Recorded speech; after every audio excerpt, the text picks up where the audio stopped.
Hello viewers, मैं हूं इशफाक अहमद और आप देख रहे हैं education online with Ishfaq Ahmad. Today we will study the mass of earth and average density of earth. In the last video we have discussed about the mass of sun, that how we can determine the mass of sun. वही बात आज भी हमारे पास है कि अर्थ एक बड़ा planet है जिसका मास हम फिजिकल बैलेंस के थ्रू मेजर नहीं कर सकते। इसके मास को मेजर करने के लिए हमें कोई ऐसा तरीका चाहिए जिसमें फिजिकली मेजरमेंट मौजूद ना हो, टेक्निकली हम उसका मास डिटरमाइन कर सकें। तो उसको मालूम करने के लिए एक बार फिर हमारे पास जो टेक्निकल वे है, that is the universal law of gravitation. उसके लिए दो मास ऑब्जेक्ट्स चाहिए। तो हम दो मास ऑब्जेक्ट्स कौन से ले रहे हैं? एक तो अर्थ है और दूसरा हमने मास ऑब्जेक्ट से सपोज ये चॉक ले लिया या ज़मीन पे पड़ी हुई एक फुटबॉल कंसिडर कर दी। जो अर्थ है उसके मास को हमने एम लेबल कर दिया और जो रेडियस ऑफ अर्थ है उसको हमने आर ई लेबल कर दिया। मास ऑफ फुटबॉल को हमने एम कंसिडर कर लिया। अब सेंटर ऑफ अर्थ और फुटबॉल के सेंटर के दरमियान जो डिस्टेंस है दैट इज आर ई।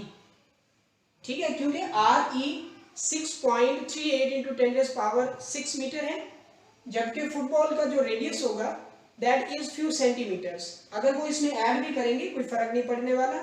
इस वजह से हम कहेंगे कि जो डिस्टेंस दोनों के सेंटर्स में है वो डिस्टेंस 6.38 इंटू 10⁻6 ही होगा।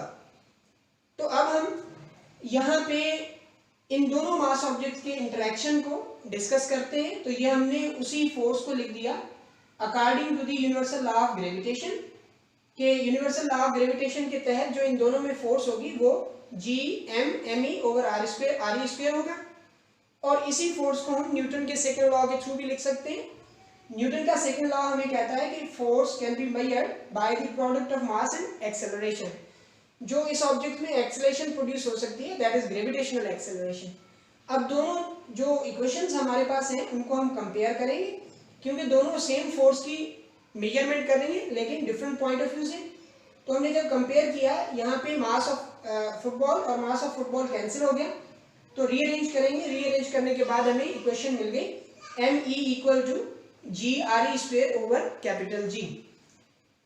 ये सारे के सारे वैल्यू हमारे लिए एज अ कांस्टेंट है for the surface of earth. Surface of earth पे जो डिस्टेंस है जो सेंटर ऑफ अर्थ से वो है 6.38 इंटू 10⁻6 मीटर, और जो ग्रेविटेशनल एक्सेलरेशन है दैट इज 9.8 मीटर पर second square.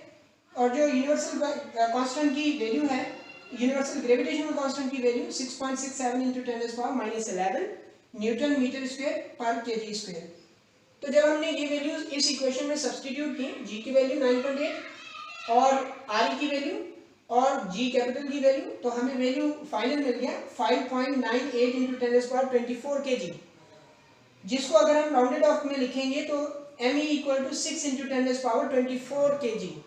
So this is the mass of earth. अब आ जाते हैं एवरेज डेंसिटी ऑफ अर्थ पे। तो डेंसिटी अगर किसी भी चीज़ की मालूम की जाती है तो उस चीज़ के मास को हम वॉल्यूम से डिवाइड करते हैं। यहाँ पे अर्थ की डेंसिटी मालूम करनी है तो अर्थ के मास को अर्थ के वॉल्यूम से डिवाइड करेंगे। तो ये हमने अर्थ के मास की वैल्यू सब्स्टिट्यूट कर दी इस इक्वेशन में and divided by volume of earth. Earth is रफली स्फेरिकल इन शेप, जिसकी वजह से हमने स्फेयर का वॉल्यूम यहाँ पे पुट कर दिया। तो यहाँ पे डिवीजन है, डिवीजन को मल्टीप्लिकेशन में कन्वर्ट करेंगे तो जो डिवाइडर होगा वो उसका रेसिप्रोकल आ जाएगा। ये फर्स्ट पार्ट हमने सेम लिखा, डिवीजन को मल्टीप्लिकेशन में कन्वर्ट किया और इस सेकेंड पार्ट को हमने रेसिप्रोकल ले लिया। तो जब हमने यहाँ पे कुछ चीज़ें देखी तो आर ई स्क्वायर और आर ई यहाँ पे क्यूब है, दो यहाँ से कैंसिल हो गए, तो बाकी हमारे पास इक्वेशन बची 3g और 4πg आर ई, दो यहाँ से कैंसिल हो गए, बाकी एक आर ई बचा। तो हमारे पास इक्वेशन मिल गई ये।